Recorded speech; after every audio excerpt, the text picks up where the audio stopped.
Okay, mga animo lasal, mga lasal yan, mga lasalite, mga animo ha. Lalo na especially yung mga grade 11 ha. Baka nga yung mga grade 12 hindi rin alam to eh. Pero yung mga, especially yung mga grade 11 ha. Alam nyo ba na hindi ito ang original na patch nito? Okay? Alam nyo ba na meron pa sa likuran nito, yun ang totoong patch nito? Tara, tingnan natin. Mapapansin ninyo yan ha. Okay, Lasal College of Antipolo. College Antipolo. Sa likuran, makikita mo iba eh, mas malaki, di ba? At makikita mo na may tahi dito. Yung tahi na yan, yun yan. So meaning, hindi yan yung original. So tara, kalasin natin.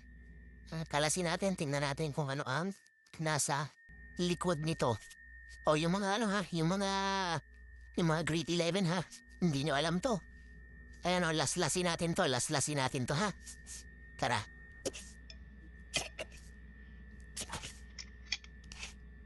Okay, laslasin natin. Yun o. Tayo-tayo na lumalabas o. Yun o. Yan na.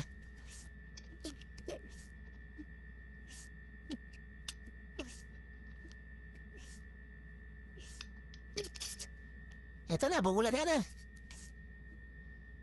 Sa mga grade 11 dyan ha, yung mga bago ha. Ayan o.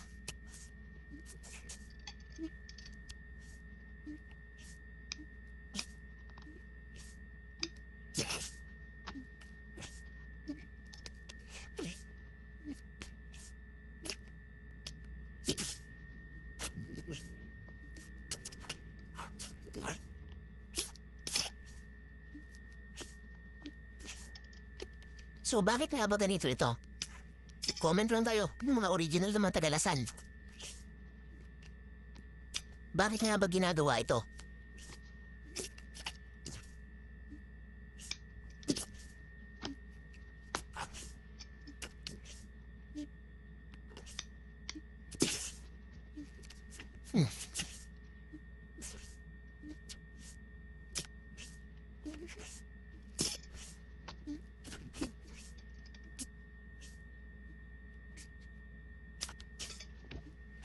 Okay. So, ayan ang original niyan. O, di ba? Yun, oh.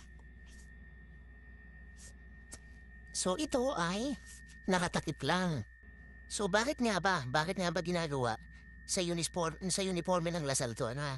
Comment nyo lang ha yung mga nakakaalam. Kung hindi nyo naman alam, di huwag na kayo mag-comment.